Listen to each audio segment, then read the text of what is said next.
Hello and welcome to an episode of One Round of the somewhat low-effort video series where I play a game for exactly one round, as the title might suggest. Last time I uploaded a video in this series, it was about 8 years ago. I checked, it was 8 years ago. I was 16 when I made that video. But yeah, nevertheless, One Round Off is a format where I play a game for exactly one round, and while playing the game I'll give some impressions and review the game, at least as much as is possible in the terms of one round. In today's episode the game is Warhammer 40,000 Darktide.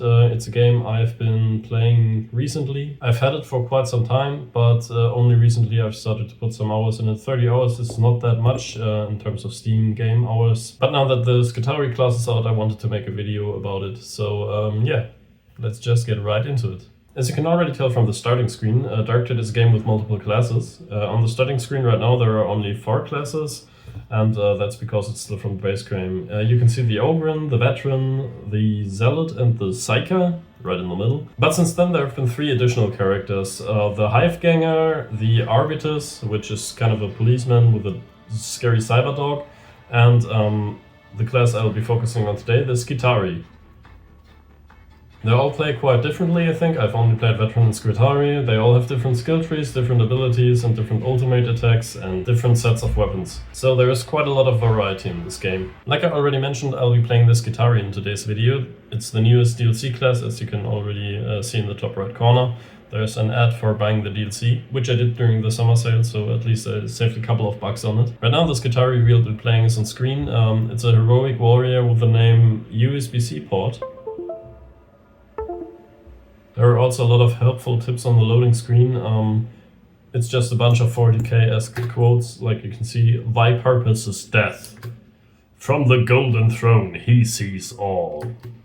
Knowledge is power, power corrupts. Okay, so now we've reached the main hub of the game. This is one of those games where you've got a hub area where you can upgrade weapons, level skills, and so on. Yeah, the ship is called the Morning Star and it looks great. I think it's always great to have some 40k aesthetic, and they've done a pretty good job at this one. You can see here's where you choose which mission to play. There are also a bunch of different vendors in the ship where you can buy and upgrade weapons, like I already said.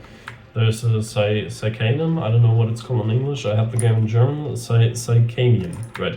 There you can test weapons. I don't want to focus on the hub so much because it's one round off, so I actually want to show some gameplay and not just the main area hub of the game. But a short overview, in the middle of the screen you can see my Skitarii USB-C port. I've put my skills into servo skulls and a bunch of different stuff which I thought sounded cool.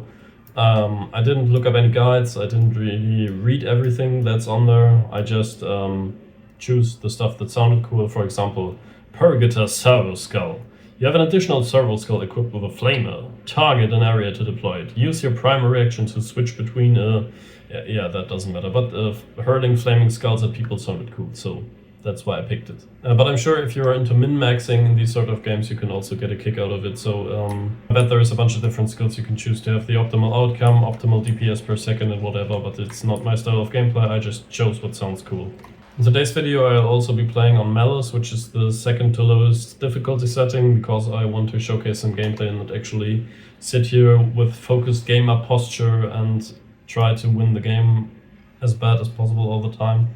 But yeah, I'm just going to start a new mission. Usually I do quick play because there's a XP bonus on it, but for this episode I want to showcase a whole map, because there's a little bit of story behind these missions as well. So if you deploy, there's actually a reason why you deploy. Maybe there's a bunch of heretics poisoning your water supply, or in this case, primary objective espionage, access the deep archives in Archivum Psychorex and find some intel.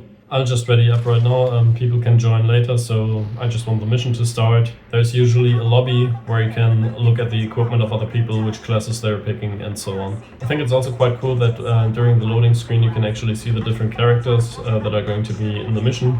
Like the Hiveganger on the left, which I already mentioned in the intro, also a DLC class, so this person spent some additional money on this game.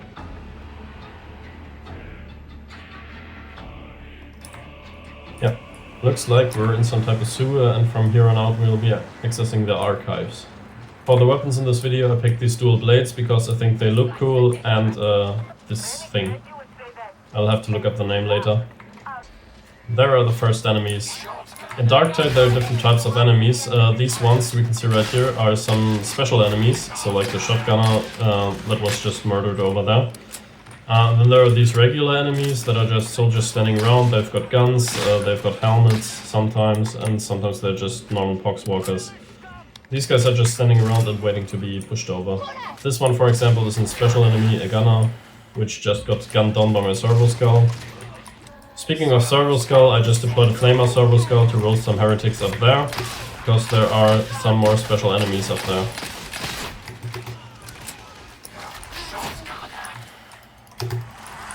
I think the melee in this game is much more fun than the shooting. As you can see, these dual blades not only look cool, but they also cut fast and heavy. And usually when it comes to video games I'm more... oh well, wow, there's already a boss, okay.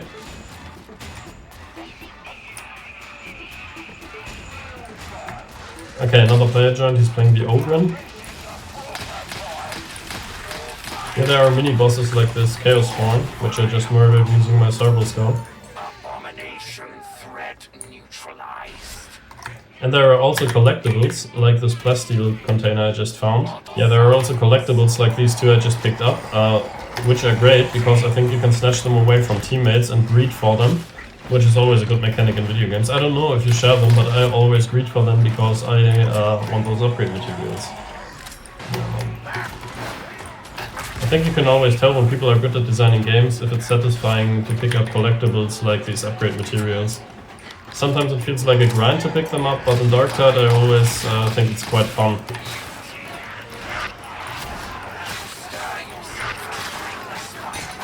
And you can also see on the bottom of my screen there are a bunch of icons popping up. That's because of the stuff I put in my skill tree. So if I, for example, if I hit a couple of enemies at the same time, I get a strength bonus or something. Like I said, I didn't really read all of it, but I think it's a strength bonus, which is quite nice. Also, the operatives in the mission talk to one another. As you can see, the Ogren is talking to the Hive Ganger right now. And I think these conversations are written really well, and I often find myself chuckling at them. The music in this game is also a banger. Now, I don't know if I can show the music in the video, because it might be heavily copyrighted. Which YouTube doesn't like. But if I can show the music, I can only highly recommend to listen to it on Spotify or somewhere else, because it's honestly bop. It sounds like electronic church music on steroids, which also fits the 40k setting quite well, I think. I can only recommend listening to it. What I just did there was use my special ability. It's an overcharged energy explosion I can trigger from my Skitarii warrior. That sends out an electric wave all across the enemies, damages them, stuns them, and I think I get a bonus if I hit them. Like I said, I didn't read the skills, at least not everything from the skill box, but yeah. And every character has a different special ability. Like I said, I send out like energy arc waves. I don't really know what the Ogren does. I think he pushes forward. The veteran gets a lot of recoil reduction from his gun. The Psyker, I think, has like a force wave where he pushes or she pushes enemies away. But I think the Skitarii is honestly the coolest of them all. I can't, like I said, it's not quite representative because I've only played Skitarii and Veteran. But out of the two, I think Skitarii was a lot cooler to play. If someone else found a collectible, that's bad. Okay. Now I don't feel left out, I also found more collectibles. And scattered across the map there are also these med stations with servitors, which you can use if you get damaged during gameplay. And I think that's... oh well, you can also find syringes and stuff lying around. It's kind of like in Left 4 Dead with safe houses. This game also does remind me of Left 4 Dead quite a bit in a positive way though. Not because it looks aged or something, but yeah, the waves of enemies, the special enemies, you've got 4 players in a group, it's fun. It's kind of brutal. I think there are a lot of similarities actually. Left 4 Dead is also kind of genre defining, I think, so you can't compare it. Or you could compare every game in this category to Left 4 Dead. But I think this one holds up very well. And also look at the environment. I mean, this is like peak 40k library architecture, if that's a thing. But yeah, it just looks pretty good, I think. So the maps look good, so you can get immersed in them. There are also little details like this servitor servo skull thing driving around. It's just very immersive. Also these little screens. Just a huge fan of the maps in this game. Some are more creative than others, but I think this is like middle of the ground map and it looks good. So if this is like a mid map in this game, I think this would be considered a great map in other games. I just totally mispronounced the word map because I was kind of... okay, no, shockwave. That's it. Yeah, I got kind of overwhelmed by the enemies and forgot how to speak English for a second. And there's the next mini-boss.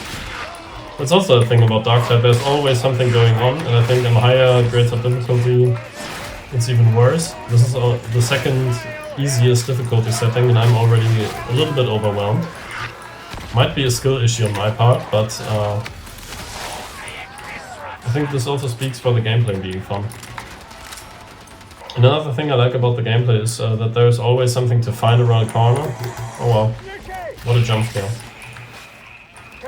Okay, I think I can hear one of those boxes maybe.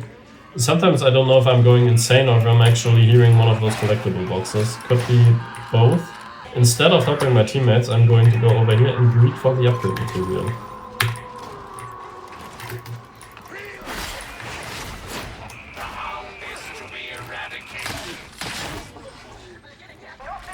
Oh, well, this also looks really great. I haven't seen all of the maps yet, because I only have 30 hours in the game. I might have seen every map, but there are different mission types on the same map, so there's always something new to do in this game. I mean, I love greeting for this stuff. Yeah, there's always something new to do on these maps, which adds variety to the gameplay and you get more bang for your buck gameplay-wise, I think. And I think I can hear one of those whispers. Oh no. Yeah, I fell off the map. I was too greedy. Thank God for my helpful teammates. There they come. Now this is where the servo skull is actually supposed to be used. If there are hordes of enemies, they'll fall down in here and get burned by the flamer. Unfortunately, our Ogren teammate is just killing them straight up, which is good for our team, but bad for showing off the servo skull. I also think it's fun that the servo skull you can see on the top left of my character is actually part of the class. He shoots at random enemies. If I don't tell him which unit to target, he'll just start shooting random guys. So he'll keep trash mobs like the poxwalkers and baseline heretics away from my back. Usually you'd have to look out not to get hit in the back, but my trusty old servo skull... oh no. My trusty old servo skull will help me deter the heretics from kicking me in the back.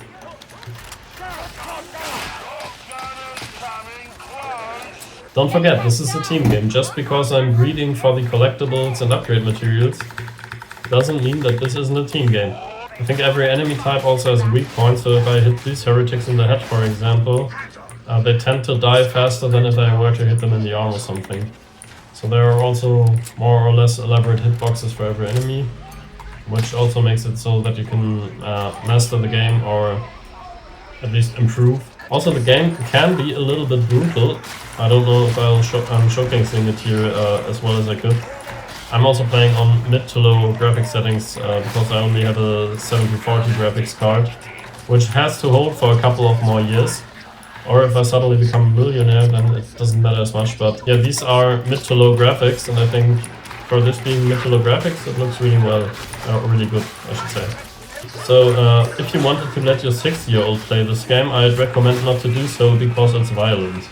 But it can't be worse for kids than the other stuff on YouTube Kids, so maybe you should let your kid play Darktide.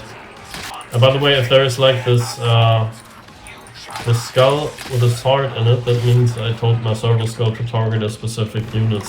Yeah, I'm not focused. Okay, no, I told my servo skull to shoot the guy with the skull and he'll then target the specific unit. It'll cost me some of my charge, which I'll have to use right now because there are a lot of enemies around me again. But yeah, for a fraction of my charge I can tell the servo skull to shoot that guy. Also very helpful. Because if I'm reloading, for example, I can say, hey Skull, shoot that guy. I'd also say that this game is quite polished. I don't know what it was like on release, because I've only recently bought it.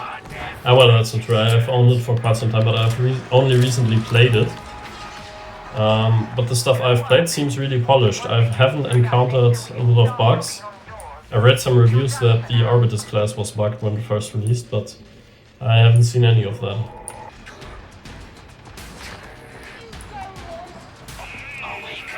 Just to keep the enemies off my back, I deployed another Starbow Scout.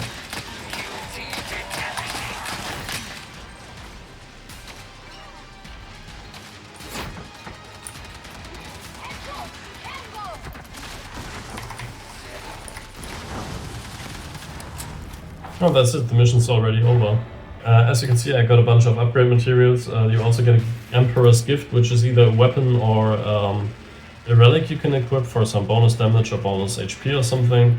And you get XP for leveling your weapons. Yeah, there it is again. We got 1,217 total kills, 0 deaths, and it took 17 minutes. I could calculate how many dead heretics a second that is. It's not enough either way. I hope you enjoyed the gameplay in this video. I know it's not very much high effort, this type of videos, but if you did enjoy it, leave a like, please subscribe if you would, it really helps the algorithm. Comment to tell me how bad my aim is or whatever. I'm grateful for any comment. So yeah, with that being said, bye. The Emperor protects.